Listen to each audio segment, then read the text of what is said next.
Hello and welcome back to the You Amaze Me recording with myself, Amanda Baker, in this space where story meets soul and soul meets story. And today we have the wonderful Dana S. Diaz. Very excited to get into some authentic conversation. Before we get started, a little bit about her. So she's shared with me that she is a best-selling, award-winning author and global speaker and podcaster. She has a memoir trilogy.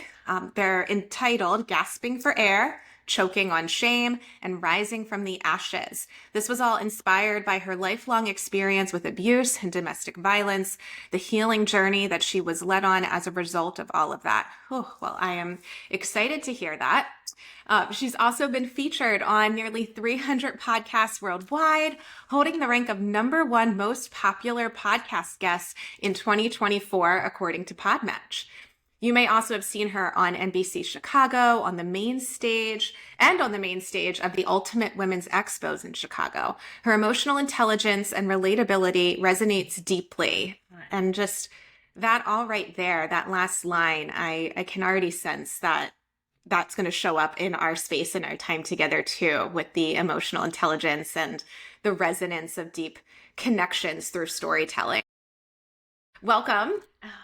Thank you. I'm so excited to be here. I'm never excited to talk about abuse and narcissism and all this stuff, but it unfortunately, I had no idea that other people experience this. And since publishing my first book, thinking I was doing the world a favor by exposing the truth about it, I have been just shocked at how many people, men and women, experience this in different relationships in their lives. So I think this is an important conversation to have.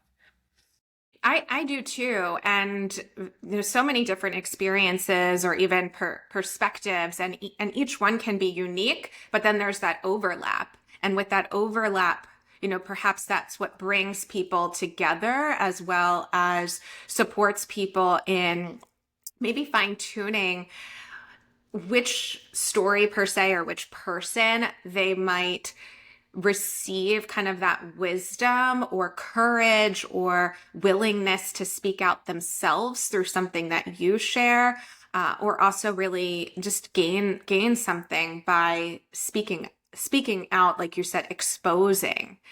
How did you maybe even reflect back on like the first time you shared? Was that in an arrangement like this? Was it through your book? I'm really curious how it came about. Going back to childhood, I mean, very early on, I was told to be silent. If I tried to tell somebody, an adult, that I trusted, what was going on in my home, I got the finger to the lips. You don't talk about that. And that was how, the older generations, they're older now. I shouldn't say that came out wrong, but, baby boomers and up, I would say those generations, you did not talk about your domestic issues in public. Everything was very polite society. So I was raised, under that same premise. And then, leading up to leaving that home, that abusive childhood home, saying nobody's ever going to treat me this way, and going out in the world, I didn't know at 18, 19 years old what a people pleasing was, or codependency and trauma bonds. And I didn't know about, your reticular activating system, repeating familiar patterns. None of that would have made sense to me. What I know is that I met a young man. He reminded me of my abusive stepfather. I got the icks right away. I heard the Lost in Space robot swinging its coily arms in my brain saying, danger, danger. And I still walked into it because it was familiar, because I would not have known what to do with a healthy person and a healthy relationship. This I could manage. This I could navigate, because this is what I knew. So it wasn't so much about really having a first time. I had always suppressed it. And thus the biggest reason that I wrote my first book, and it's entitled Gasping for Air, because I actually developed rare lung syndrome as a result of suppressing my emotions for so long. And living in fight or flight mode for so long. And that's that scratchiness that you hear in my voice. It's actually just a deprivation of oxygen. And Ironically, it's not uncommon in victims of abuse. Wow, that is fascinating to me. You know, I do a lot of work myself as a mental health therapist with the body, and I appreciate you from the get-go in this conversation sharing what you recall ignoring and suppressing, the way that even your emotions were showing up like physically or somatically, of here was your warning signs, but like you said, you still walked into it because it was familiar. Those bodily responses that we would hope to learn are the signals to listen to were more of, oh, I'm used to feeling this, so this is where I might stay. And then to even have a diagnosis, you know, within your lungs that came about from an emotional, you know, I view a lot of, you know, certain mechanisms like even emotional suppression as its attempt to protect, right? Protect you Hmm. from people who were telling you to be quiet. Yes. Um, but when we don't listen to, you know, our natural nature as humans to be expressive, it's going to come about in another way. Oh, Like you said, absolutely. with this deprivation of air. Mm. Absolutely. And I think it's important for people to understand. It sounds a little woo woo, and it would have to me a few years ago, even, Mhm. but all of those emotions that you suppress, they have energy and they're living inside your body and they're stewing and festering, and it's not it they have to come out in some way, and if you don't speak them out and speak your truth, it will manifest. I mean, we have to look at things like inflammation and all this stuff, that is a manifestation to some extent, not just from chemicals and the things we eat and what have you, but it's from the Right. toxicity that comes with, I always say suppression is depression, because I thought I just had depression my whole life, and then I was diagnosed with bipolar disorder and put on meds for that, mood stabilizers.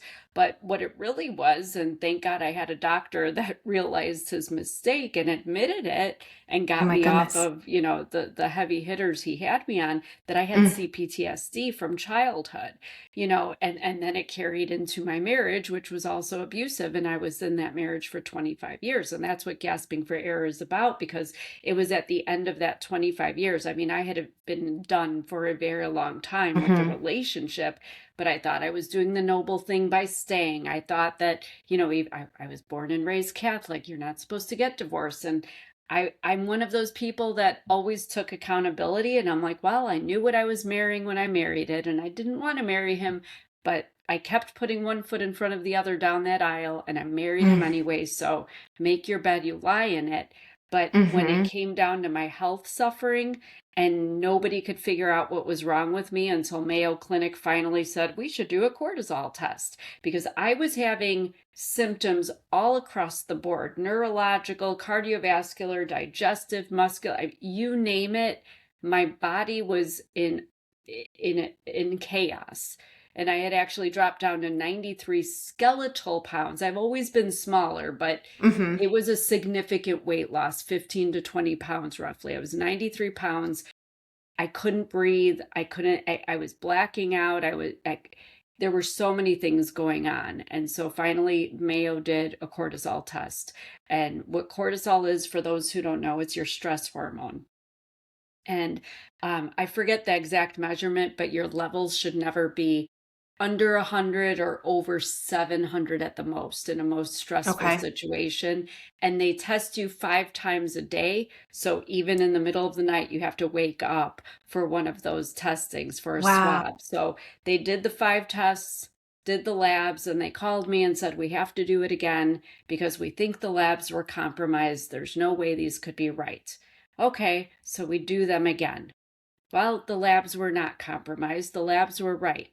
The levels that should vary, Hmm. between 100 and 700 at the most, my levels were on average 2,500 or more at any given point throughout the Goodness. day, including when I was sleeping, which made sense for my previous marriage, because usually at night when I was trying to sleep was when I was most felt vulnerable. And that's Hmm. when I was usually more in fear of him coming to start something up with me, and he was very violent, and he had an alcohol issue, and there were multiple abuses. And I want to be very clear about that as well, that when we talk about narcissistic abuse, let's lay it out right now. People think it's just a narcissist being a narcissist and being mean to you. That's usually the meaning that people get from it. No, narcissistic abuse does involve the narcissism, but it involves all abuses, and people don't realize that: the physical, mental, psychological, sexual, legal, financial. I mean, it runs the full spectrum. In my childhood, I was physically abused. I was definitely emotionally, neglected and verbally abused. But my narcissistic ex, I got all of it. And it's very stressful to be in a situation where somebody financially drains you, punishes you with sexual violations. Everywhere you turn, people say it's like walking on eggshells. And I say, no, it was like walking through a minefield, because every time something blew up, I'm watching my whole life fall apart and trying to pick up the pieces, and then something would blow up over there. And as careful as I could be, and as much as I strategized and planned, everything was always blowing up, and I never knew when or where, or it just caught me off guard. So, I mean, you want to talk about levels of cortisol and stress, living in fight or flight. I was living in it in my childhood and then in this marriage, and it's 24/7. So it's a very real thing. And this lung syndrome, I always say it's my souvenir of my past, because maybe they didn't succeed in getting rid of me with their hands. But there is still, in a way, a little bit of a suffocation going on here, but I refuse to be silent about it anymore. And that's huge, to not let that suffocation keep you quiet, or even, like you said, just to put it bluntly, like suffocate you to death. Yeah. And because it could. I mean, I was diagnosed right before COVID, and that was the scariest part, is that, here we were going into this pandemic where you can die from this. And I'm like, oh my gosh, like, I remember my neurologist calling me from his home the day we went into under the shelter in place. And I thought, my gosh, I can't believe he's even thinking about me. But he was so concerned. He's like, Dana, a common cold could kill you. Pneumonia could kill you. This can kill you. And here I was, in this situation with, I was still legally married to my ex. I had just consulted attorney number 6, like 1 week before that. And it's like, oh my gosh, the universe smacking me in the face. So to be locked in a house, and trigger warning, I'm very open about things, but at that point in the marriage, I wanted out. I didn't care what he got. I don't care what I was entitled to. I just wanted my kid and to walk out. I didn't care if he kept everything. But I consulted with the attorney. We go under the shelter in place right away before I can even file and get all the paperwork together. And this man was planning to kill me. He was telling people he was planning to kill me. And he was very violent and abusive. So now I'm locked in a house with him with a lung disease during COVID. It was terrifying. It was a scary time. So I started to keep a journal, just writing down the different nasty things, the threats and all the stuff he was texting me and emailing me, the things that were happening in the house. For example, I fell down the basement stairs one day. My son came running. He was 17 at the time. Are you okay, Mom? Well, long and short of it, apparently, when I must have been in the shower or something, when I wasn't aware of what was going on, my then husband had taken pledge, the furniture polish, and pledged the wooden stairs going to the basement so that I would slip and fall on them. So there were things that were happening that were looking to be like they could be tragic, and they could be tragic accidents. And no one would have thought anything, because he was walking around. I always say it's just like, what was that serial rapist and killer, Ted Bundy. Everyone Yes, said he Ted was Bundy. charming and handsome, but look at the Uh-huh. things he was doing. And his daughter thought he was the best thing ever, best dad ever. Well, that's how these people often are. Not all of them, but some of them. And that's how my ex was. So nobody would have ever believed he would be capable of doing the things that he did. But it was imperative for me, in my mind, for Of course. justice to take notes. And I hid that little Mm-hmm. notebook under the couch Mm-hmm. cushion in the basement, because at that point I just moved to the basement so that I could be away from him and away. I just didn't want to interact with him at all. So that was where actually Gasping for Air was developed, was from that journal and from those stories. It was a Yeah. horrific time. I can't even imagine. The title sounds so fitting, so symbolic, though, for you. And we when we take pain into story, I don't think that necessarily transforms the pain or changes the pain. But it's a way to, like you said already, be heard and to serve other people, even if that's not fully the intent. So it's I think, a secondary gain from just being, from childhood, I hear, like being Hmm. pushed down, diminished, Absolutely. small, yes, to coming out big in some way. I will be heard. I have something Absolutely. worth sharing. But it was Um, still scary. I mean, my I nervous system and my subconscious were like, no, you're not supposed to speak the it's truth. not You're used not to supposed it. to tell people. Nobody's supposed to know. So honestly, even the day before the book was published, I had a complete, I mean, I used to have terrible panic attacks that I would get myself so Hmm. worked up that I couldn't breathe. And I have a breathing machine, but I would pass out. I would get so worked up from panic and the sweat and the heart racing. And I had one of those episodes, and it made me so sad, because I'm like, here I am. I had actually or I earned my degree in journalism and minored in psychology at DePaul University. But Huh? because I was with my ex, who was a narcissist, I couldn't be in any kind of a situation or career where I would have success or achievement that would be more than him, or make more money Right. than him. That was a big thing. So he had me cleaning houses, moved me 90 miles Mm. outside of Chicago into the middle of cornfields, and I was supposed to clean houses with his best friend's wife. And I did it because I thought I was doing the right thing. You please your husband and everyone's happy, and maybe if he's happy, then we can get along and we'll have a nice marriage. Like, I always thought the relationship was more important than the material world and the stuff and the dreams we have. And Sure. it's a shame, but I also look at it as my life now being a full circle moment, because there I was when I finally was able, when the courts reopened after the pandemic, after the shelter in Hmm. place at least, that Hmm. I went in, attorney number 7. I said, I don't care what you do, just file this and get me done. And it was over in 3 weeks. No contest, nothing. But it didn't end there. There was still 2 domestic violence incidents after that, multiple court dates. It was The nasty. fight. Hmm. But it was still so important for me. A lot of people viewed me publishing that first book as a vengeful act. And I said, no, it had nothing to do with him. It had to do with me.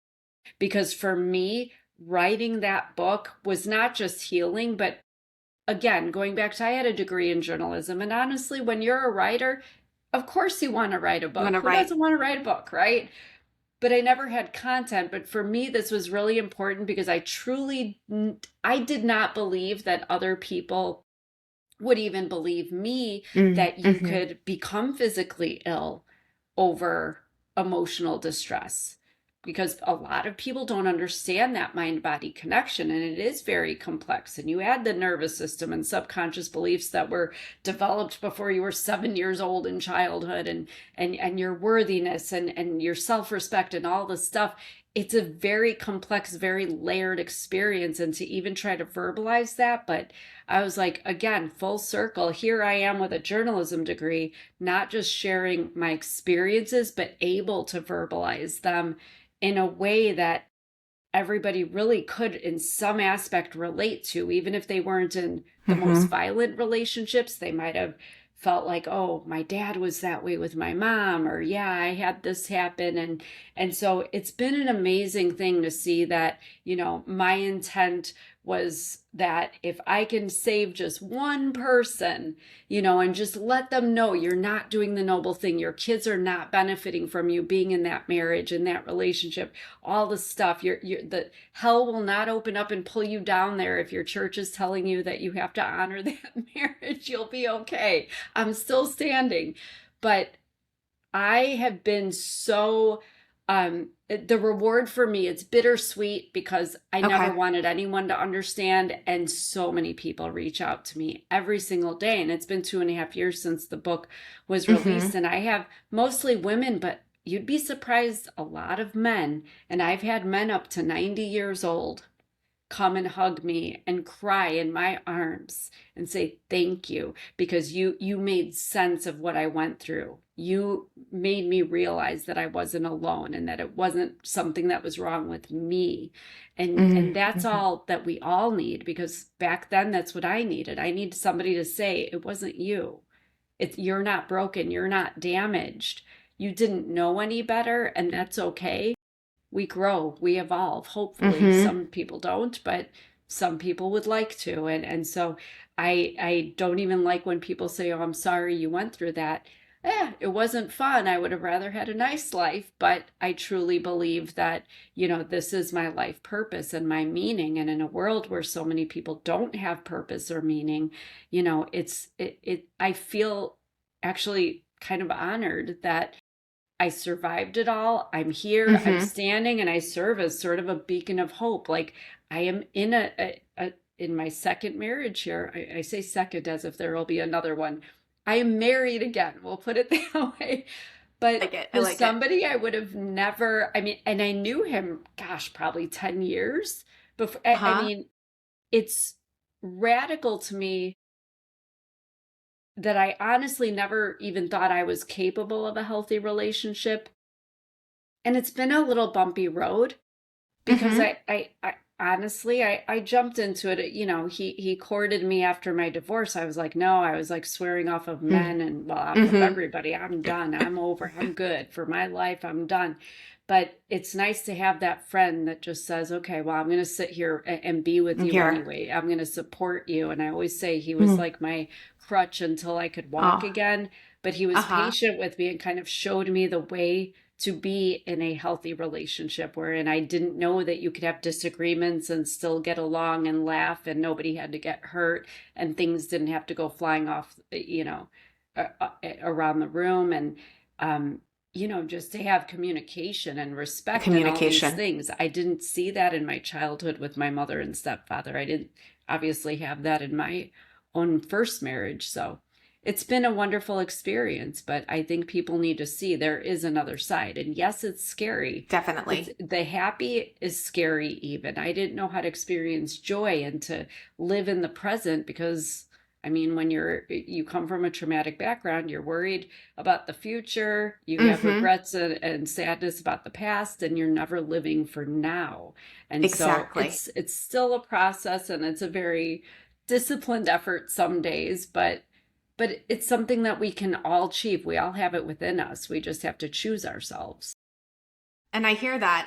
And I think that comes with your level of awareness and intention and attention to more of these body signals and discerning within your nervous system of, is this my nervous system from memory and familiar that's making joy even feel scary or activated so that I'm not able to be present?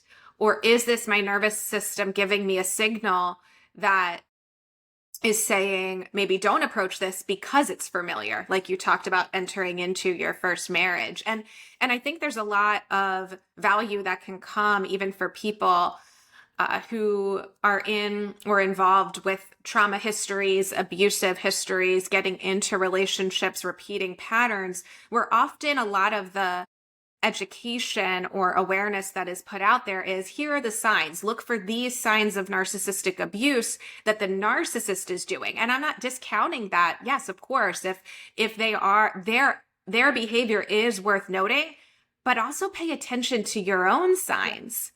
Thank you So for saying that. what are Because some I of have those? said that Yeah. and people get very offended. I'm like, they're not the red flag. You're your own red flag. I hate to say it, but it's true. Hmm.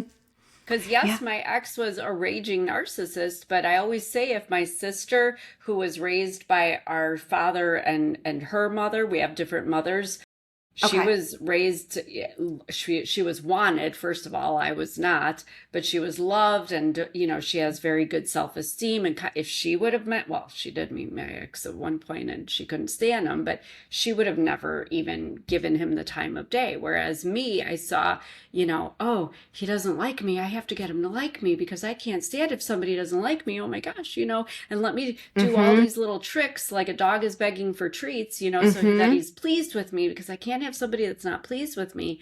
And how sad it is when I look back at that, like, gosh, I wish I would have been raised a little, to have a little Of self-esteem. course.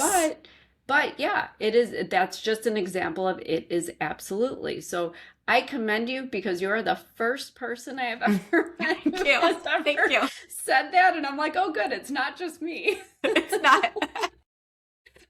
People don't like to hear that because people don't like to take accountability. They would almost Accountability. rather subscribe to this idea that they're broken and deficient and all the sad stuff than to think like, oh crap, I actually am the reason I ended up in this situation. Yeah, Hmm. you are. And we all have our stuff. I still have my stuff. My husband's Hmm. a lot older than me. And I said to somebody yesterday, it may not make sense to other people. I got daddy issues. I got a stepdad and a biological dad. I have some issues. So, but it is what it is, and it's all good. But we have to just, find a way to be able to acknowledge, yes, this is the thing with me. This is something I'm aware of about myself, but not shame or judge it. Give yourself That. some grace. Like, I Yes. didn't ask to That. have daddy issues, but I do. And I love my husband. So if he's the result of that, then that's good. The other stuff that results from it, well, we've had to work through that. But And you work we're through it. always Hmm. growing. We're always evolving. You don't come out of the womb with an instruction booklet on life. I mean, I wish we did, but it's just not, it doesn't work that way. No, no. And that's a part of going through the journey. There's going to be parts that are excruciatingly painful. And Yes. there are parts that, when you are committed or open and start to even change some of those beliefs and thought patterns, right? If one is stuck in the I'm unworthy, I'm severely depressed and sad, then that's going to be your lens and scope. But when you start to open up to what is this telling me? If I'm depressed and sad, that's a signal of something. Yes. Am I closing off? Am I numb? Am I not feeling? Right? Suppression is depression. Yes. Yes. And to me, the opposite of depression isn't happiness and joy, it's vitality. And so if you're Mm. feeling pain, you're alive. To feel the pain means you are alive. And if you're alive and can then take that into accountability of, well, I'm feeling this, so I could feel something else, but how do I Yes. get there? What do I need to do to get myself there? And that might be the kind of steps that you took to get yourself out of what you were in. Yeah, I think the biggest thing, I mean, I had that dark night of the soul moments is what happened to Mm-hmm. me, because at one point my doctor, that was October of, was that 2019? My doctor sat me down and he literally, he's like, your body's shutting down, because I was having multiple organ systems malfunctioning. I mean, I was a very sick woman, Sick. and I was 44. Like, it just did not make sense for somebody who was otherwise healthy. I was one of those weirdos who ran 5 miles a day, coached the cross country team at the school, ate apples for lunch, hard boiled eggs for snacks, like all organic and gluten free. So that wasn't, it did not make sense that I was Right. that sick. So it was something that really opened my eyes. I just remember laying on that basement couch where, with my journal tucked under the cushion there one night, and just thinking, my God, my organ systems are shutting down. Like, am I dying? Am I Mm-hmm. gonna live? What's my future even gonna look like? What if I get sicker and I am stuck in this marriage that I can't even physically walk out of because I'm so sick? and he's going to take care of me because I'll be dead. I'll be dead. And he's going to take the life insurance and go dry the crocodile tears and take everyone's pity and thrive on it. And honestly, the thought of all that made me sick.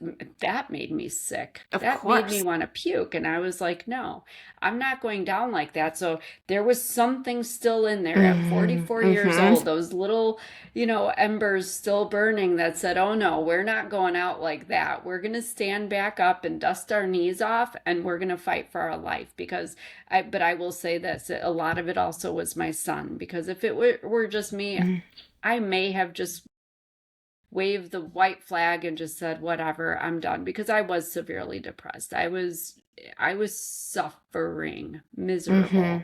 But I had a 17-year-old son, and he was everything to me. I mean, and thank God that I had him. And I wanted to be there, and I wanted him to have me. And I'm so thankful, because that's another aspect of all this. Whether I had grown up with that kind of a childhood or not, just that 25 years in that marriage, there were many times where I did just want to end the pain. And people don't realize that when you think about taking your life, it's not about ending you don't actually want to die. You don't want to hurt yourself. Who wants to be in that much pain? But you want the emotional pain to end. You want the suffering to end. And you just don't see another way out. And all that people, when they see that you're in some kind of distress, even though they don't know what's going on, all I ever heard from people is, let it go. Just think positive. Well, I wish it were that damn easy, but I wasn't trying to hold on to it. Believe me. Right. But when the dread of going home after, sometimes I would work so much just to avoid going home. I would try to stay longer at church and talk to the old ladies and have coffee on Sunday to avoid going home. And it felt like a prison. I mean, he actually at one point told me it was my prison. He didn't like me on the phone going out. He didn't like me on the internet. I didn't even have a smartphone until after my divorce at the end of 2020. I didn't have a smartphone. I still have one of those little sliders like 12-year-olds had where you could text. I mean, it was stupid for being 44, and I couldn't even live a life that felt like mine. I felt like I'd been living my entire life based on what I dictated for other people. That is narcissism, because it was in servitude to them. Everything about me was to make them feel good. Everything I was required to do, if I didn't want the consequences of not doing them, was to serve their ego and fulfill their egotistical needs. But I had to, at that point, in that dark night of the soul moment, make a choice that said, guess what? Nobody ever asked me what I want, but you know what I want? I want to live, and I don't want to live in a sickly body. I want to be healthy again. Oh, and you know what? I might actually want to smile once in a while and laugh and enjoy life and have one holiday or birthday that doesn't end up in some, chaotic craziness that is, so relevant in narcissism. They just like to destroy any special occasions. I just wanted to live a normal life, a peaceful life. And so I'm very glad that I made the choice to choose me. It's never easy to divorce anybody, never mind an abusive narcissist or a narcissist. But when you go into it saying, I just want to be done, I don't care, take what you want, I'm just taking my kid and going, well, then it works out a little easier, and people can take that for what it's worth. But it was the best thing ever. I could make more money. I could get a new car. I could buy a new house. I can't replace myself and my kid and our sanity. And your kid. And there's no price on that. That sounds like such a level of trust, but faith. Like a leap of that trust in yourself. That I can make more money. The material things are, you can get them, but your body, your aliveness, breathing, your child. And it really does sound like, to go back to something you shared about the doctor correcting themselves about your diagnoses, and I guess enlightening you on the trauma, the CTPTSD, that was it that kind of led you to reframe or look at your situation for like physically differently? I'm not sure if it made me look at my physical situation differently, but it definitely helped me to, I mean, it definitely spurred the emotional and physical healing just because when you take off that, and forgive me, I know you're in the area of mental Yeah. health, but we have all these like diagnoses that I always feel like I always wear like a my name is label. And it's like there's all these labels that everybody wears, you know, whether it's a medical diagnosis or, you know, something a bully told you, or maybe your parents Right. told you. Yes. And it's like, Yes. I just wanted to rip them all off and just be like, okay, like, yes, I'm obviously affected by the life that I've lived, but I just wanted the labels to come off because Of first it course. was depression and I was on Prozac at 19. And then later it was anxiety and I was taking, I forget what I was taking for that, you know, the quick fix pill to calm you down. And then it was, oh, now you're bipolar. So,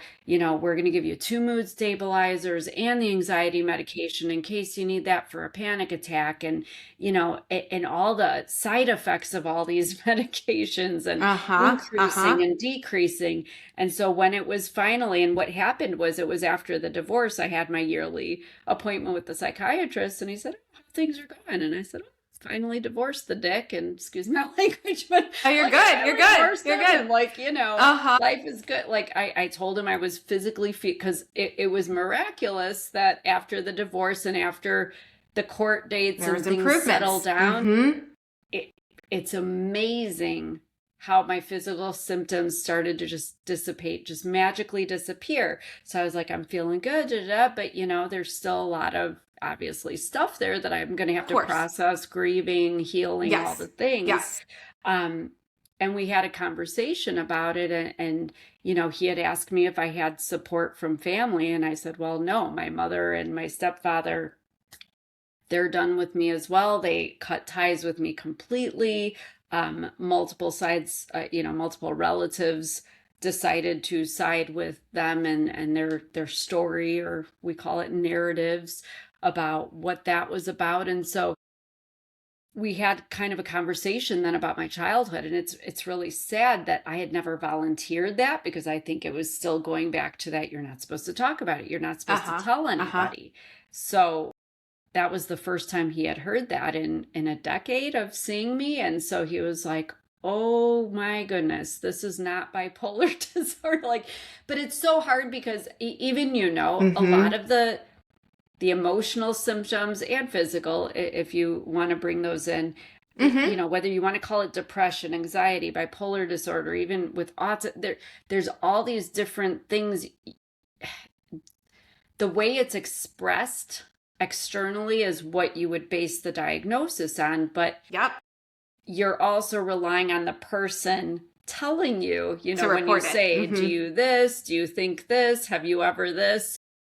I had been trained to believe certain things about myself, so those were the answers I was giving. So when I was released of that husband and the mother and the stepfather and all these people who had been telling me all these things that were supposedly wrong with me, and I was answering as Dana without their filter and without their perspectives. Yep. Oh, it was a different story. Now we have CPTSD, which made a lot more sense for my life and my situation and everything that happened.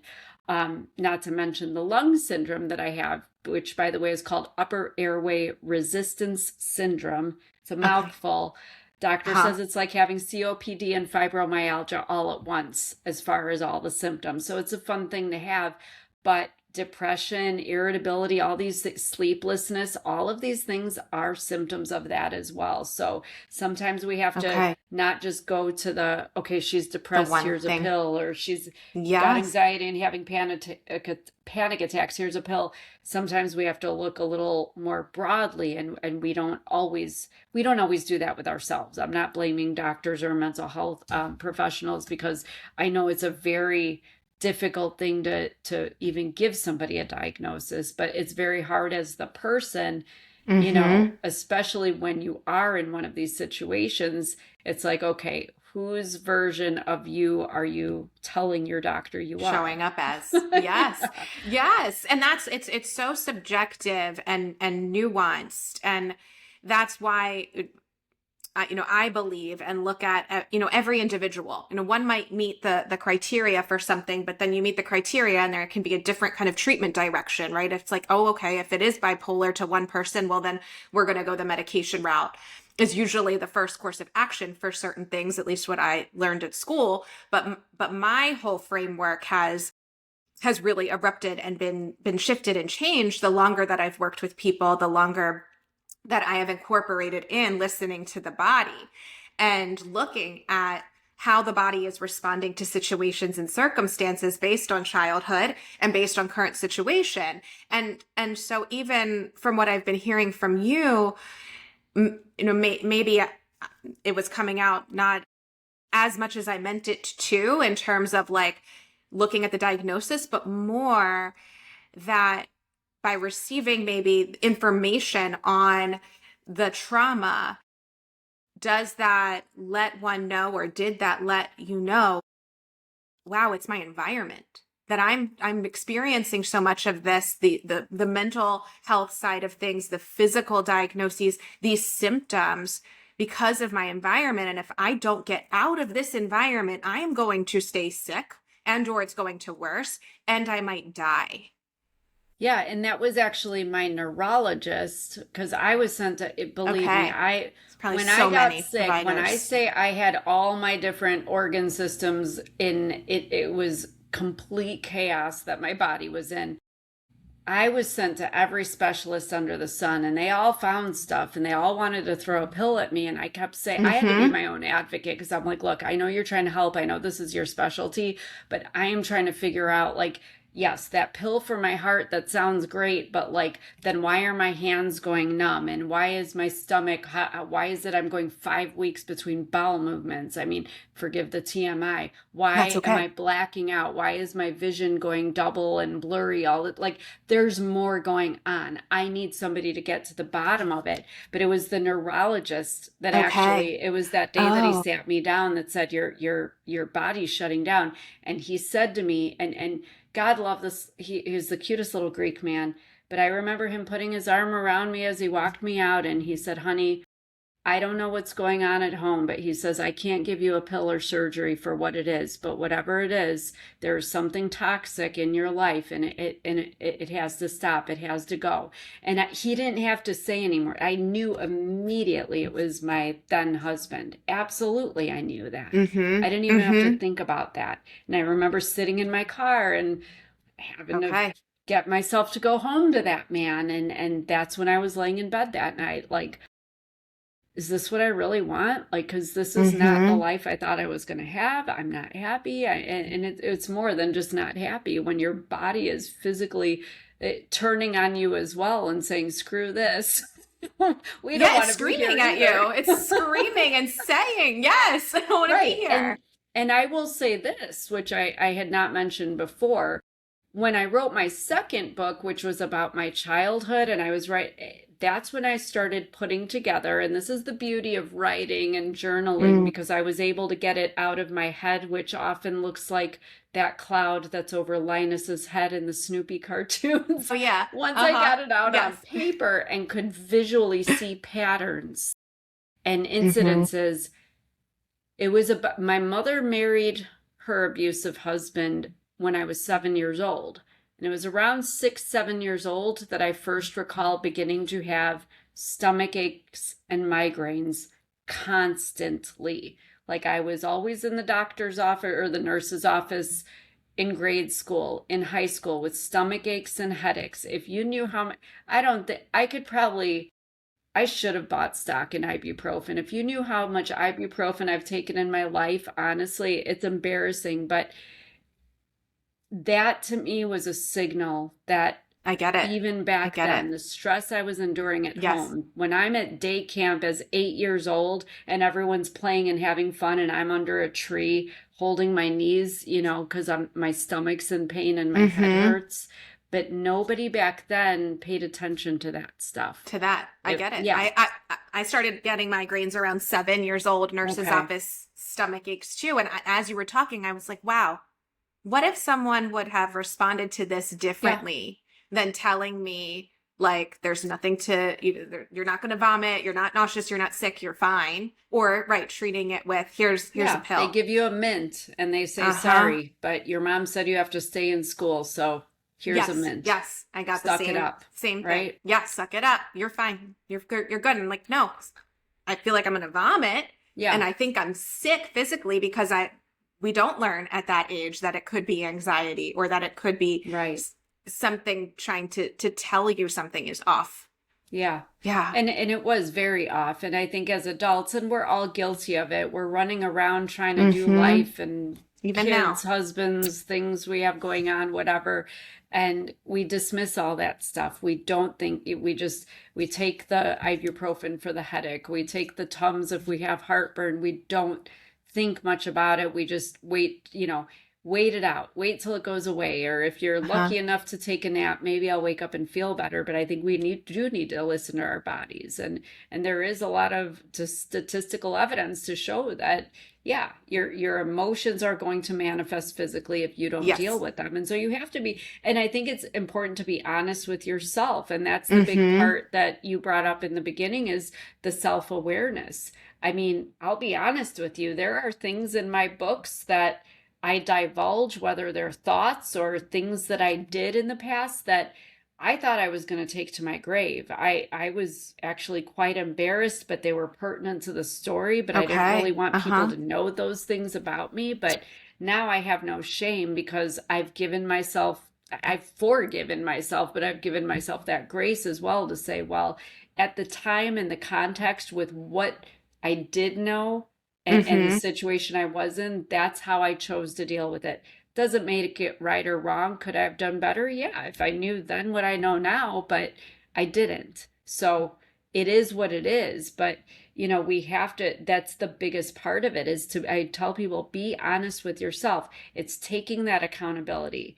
Taking accountability, just like I said, like I stayed in that marriage. I knew what I was marrying when I was walking down the aisle, and I didn't want to do it, but I did it anyway. I chose it. I dealt with it. I chose to stay. It is what it is, but I am now dealing with the repercussions of it and the consequences, but you can deal with it. And that's the thing, but you can't deal with it if you're going to deny things or avoid the accountability. And that's where, for a little while, I was participating in a healing workshop for women that were trying to overcome child abuse. And one of the biggest things that I noticed is that there were women who were ready to heal and take accountability. But the ones that were still, but he said, but she said, but they did this to me. Whenever I would hear the but they, I was like, this person isn't ready. They're not ready. And that's okay. Yeah. And that's okay. That is okay, because I wasn't ready for a long time either. I was the but they girl too. But that to me is the sign that, and you can't convince somebody. They have to come to it on their own terms. But nobody is going to heal without that willingness to be honest with themselves, because I think especially in abusive situations and especially in romantic abusive situations, oh my goodness, do we gaslight ourselves to make ourselves feel better for choosing to stay, even when we know damn well we can walk out that door. Not all the time. There are some that are very violent that it's safer for them to stay. I want to be clear about that, but I would say more often than not, you have a choice. You have a choice. You can take the kids, the dog, the goldfish, whatever, and you can walk right out that door. You choose not to, and there's no shame, because I chose not to either for a very long time. But there'll be that thing that comes along, and I always tell people, you don't know what your deal breaker is. I sure didn't know what I would have been one of those women who said, oh, if he ever cheated, well, he did. And he did again and again and again and again. And there I still was. And it should have been the crowbar being swung at my head. And it should have been the prescription pill incident. It should have been the knife incident. It should have been it should have been a lot of things. But what it came down to, what was the deal breaker for me, was when my doctor said, your organ systems are shutting down. You better your life figure this out. Your life. Because I can't help you. that was my deal breaker, but I couldn't have told you that's what it was. So I just want people to Thank be you. honest with themselves about what they want, what they really want in their heart, without all the worry of, but this person and that person, and they would be mad, and I'm supposed to this. Get all the shoulds and can'ts out the way and look into your heart, because there's still something there. In my heart, all the things that I had wanted were the same as when I was 19 years old. And you know what? Once I got out of that marriage, within 2.5, 3 years, every one of those things came to fruition.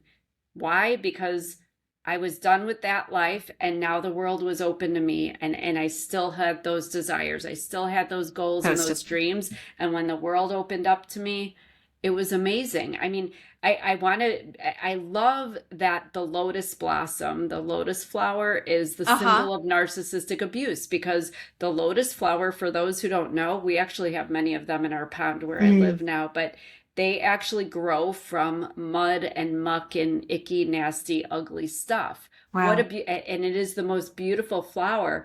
They close at night, though, and they open during the day when the sun is shining. And I mean, what a metaphor for life. Beautiful. And how we are. And, you know, but it's a metaphor for how my life has been since I got out of the muck.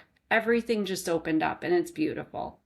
That sounds so beautiful. And I love that connection with the lotus flower, the symbolism of that, and you opening up to, like, your heart opening up to really claim your desires and what you want. And then, you know, would need to show ourselves that.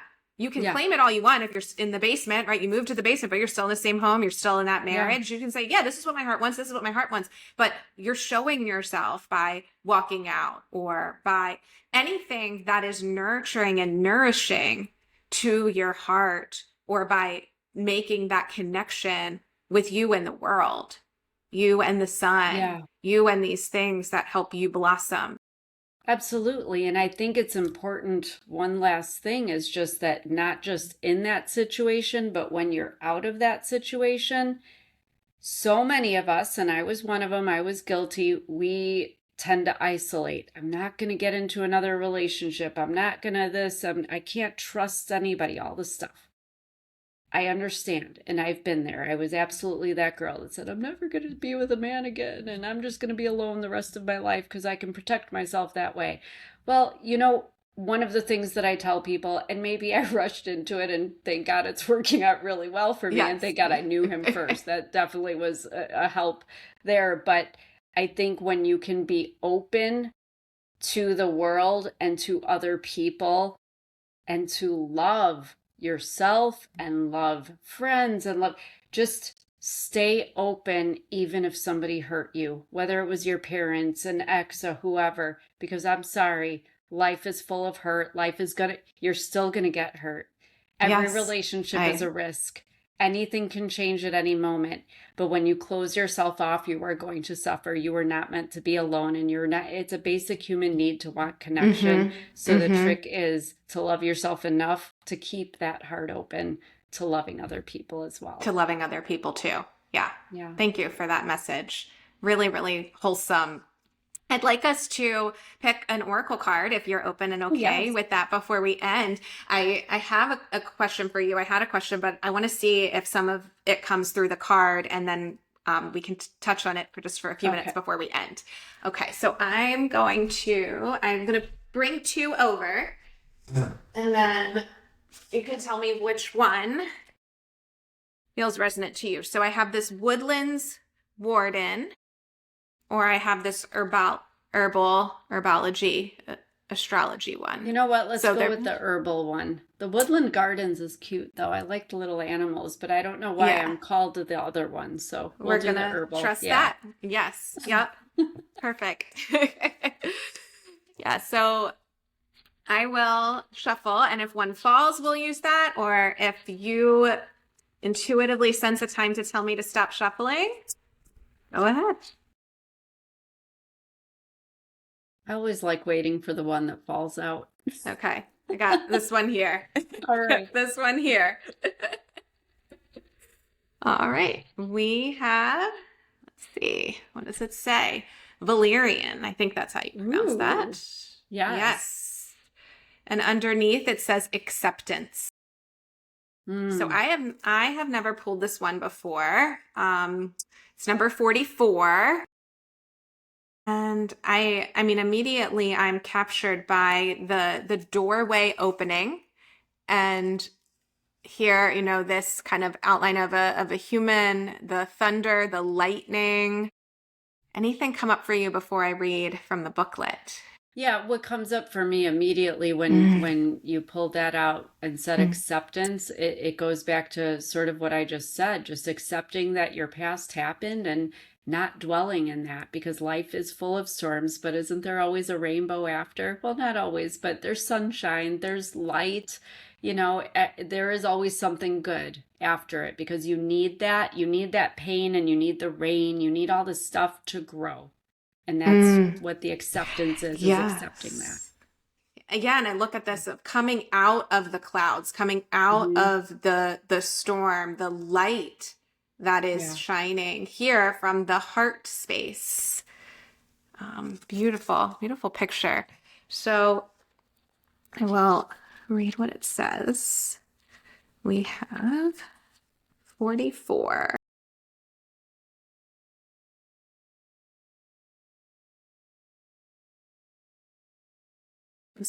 There we go. Okay. Acceptance, embracing imperfections, persistence, and flow.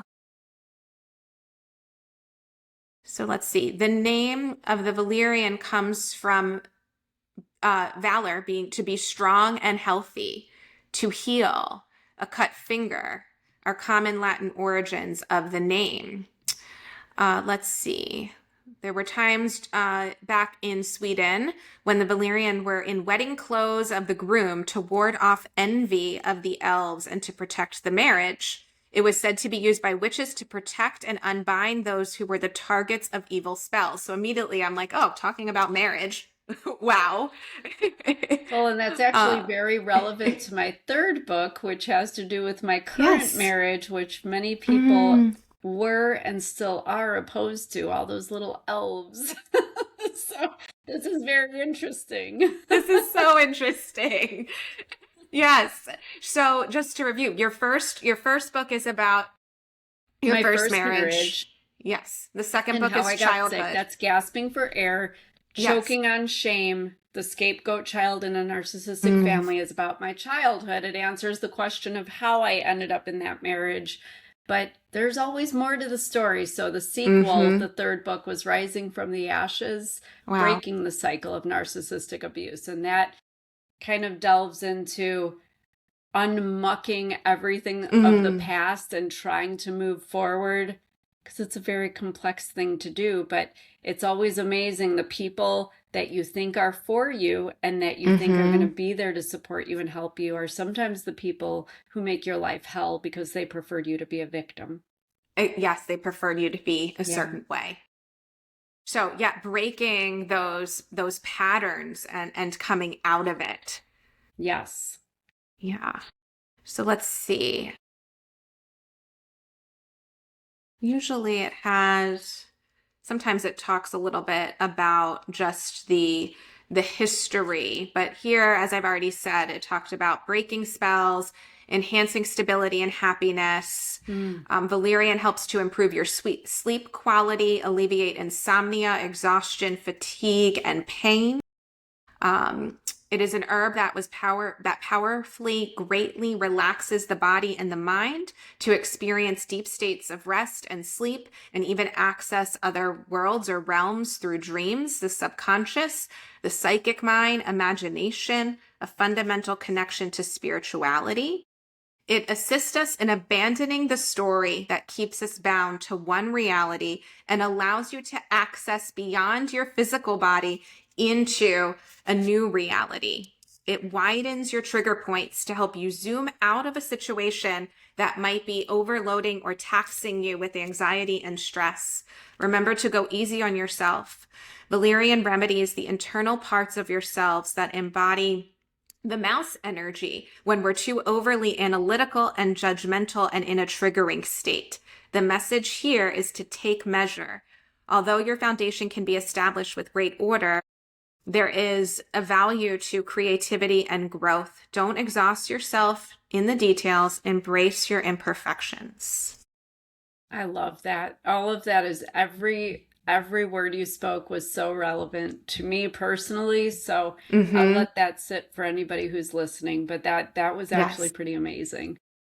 Yes, that's what I love about the energy that's fostered in this shared space. I view, our meetings, and we don't know each other. We've never actually met Right. before. But this point of, of our meeting, and then that magic happening right in that center where this can be what comes through your story and what you've shared, and through our conversation, the greater message that can be the takeaways for yourself as assurance and confirmation, and for others. That acceptance doesn't mean that you're staying stagnant where you are. Acceptance means accepting your past, or those imperfections, or what got you here, without judgment, without shame. Yeah.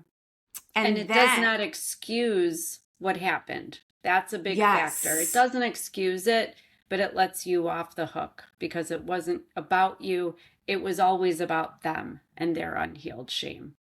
exactly. And being able to move beyond it by recognizing patterns, and then the willingness to change them, and listen to yourself. So one last thing before we close, I am curious, that accountability really stood out, and this may relate. And I know you said there's some people who are ready to take that accountability. And I think often we know our intuition, we know what it's saying. Like you say, most people know, but again, we might not be ready to listen to it. Is there any advice, suggestions to support people who might still be in the but that might be the little nudge to enter into that accountability for themselves? The only thing that comes to mind is that we have to remember that people, I say this, let me put it to you this way. Yes. I often say good people do bad things and bad people do good things. But you have a gut instinct, a gut feeling about their intentions, and it's their intentions that you have to really look at, not the words, because people say they love you and then they do things that are not very loving or kind or respectful, and vice versa. So I think it's just about really, again, going back to being honest with yourself and said, yeah, but they did that and they have a right to, but they are not you and you are not them. They are not coming from the perspective that you have. That's something that I see in a lot of situations with people I talk with, that a lot of people just assume that everybody should think like they do and should act like they do and should come from the perspective that they have, because why wouldn't they? Well, guess what? We're all different. We're all on our own journey. We all have a different history. And one thing I will add is that nothing is ever about the present. Everything is sourced in the past. I always say we're really all a bunch of 7-year-olds running around based on our subconscious core beliefs about who we are and what our place and purpose are in this world. But we're acting like adults, or at least pretending we are, and like we know everything, but we don't know a damn And we thing. don't. So I always said to my son, stay in your own lane, worry about you. Stop worrying about them. Just be accountable to yourself for what you do and how you show up in the world. And if you make a mistake, that's okay. Next time, approach it differently. Do a little better next time, and you're good. Yeah, thank you. Thank you for that. I appreciate your words, your story, your message, all that you showed up with here today. Well, thank you. Yes, you're welcome. Anything else to share? Do you want to let people know how to find you, social media, website? Yeah, absolutely. I would just say go to my website, danasdiaz.com, because you will find the links to socials there. I do hang out most on Instagram and TikTok. And yeah, you can find my books there. They're on Audible, Kindle, Amazon, anywhere, Barnes & Noble, anywhere you can find the books. And I have other things coming very soon, so stay tuned.